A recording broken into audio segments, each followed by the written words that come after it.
നമസ്കാരം. നല്ല ടേസ്റ്റിയും ഹെൽത്തിയുമായ broccoli recipe video ആണിന്ന്. ഇതിന് വേണ്ടി 250 ഗ്രാം ബ്രോക്കലിയാണ് ഞാനിവിടെ എടുത്തത്. ബ്രോക്കലി വൃത്തിയാക്കാൻ വേണ്ടി ഒരു ബൗളിൽ വെള്ളം എടുത്തിട്ടുണ്ട്. ഇതിലേക്ക് ഉപ്പും കുറച്ച് മഞ്ഞൾപ്പൊടിയും ചേർത്ത് മിക്സ് ചെയ്യാം. ഇതിലേക്ക് ബ്രോക്കലി ചേർത്ത് 5 മിനിറ്റ് മുക്കി വെക്കാം. കൂടാതെ 3 കഷ്ണം ബോൺലെസ് ചിക്കൻ എടുത്തിട്ടുണ്ട്. ഇത് ഉപ്പും കുരുമുളക് പൊടിയും ചേർത്ത് വേവിച്ചെടുക്കണം. 5 മിനിറ്റ് ആയിട്ടുണ്ട്. ഈ വെള്ളം ഒഴിവാക്കി ബ്രോക്കലി നന്നായി കഴുകിയെടുക്കണം. വേവിച്ച ഈ ചിക്കൻ ചെറിയ കഷ്ണങ്ങളാക്കി മുറിച്ചെടുക്കാം.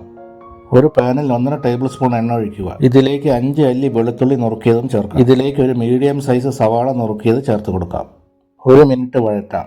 കൂടാതെ 2 ചെറിയ ക്യാരറ്റും 1/2 കപ്പ് നുറുക്കിയ മഞ്ഞ കാപ്സിക്കവും 1/2 കപ്പ് പച്ച കാപ്സിക്കവും ചേർക്കാം.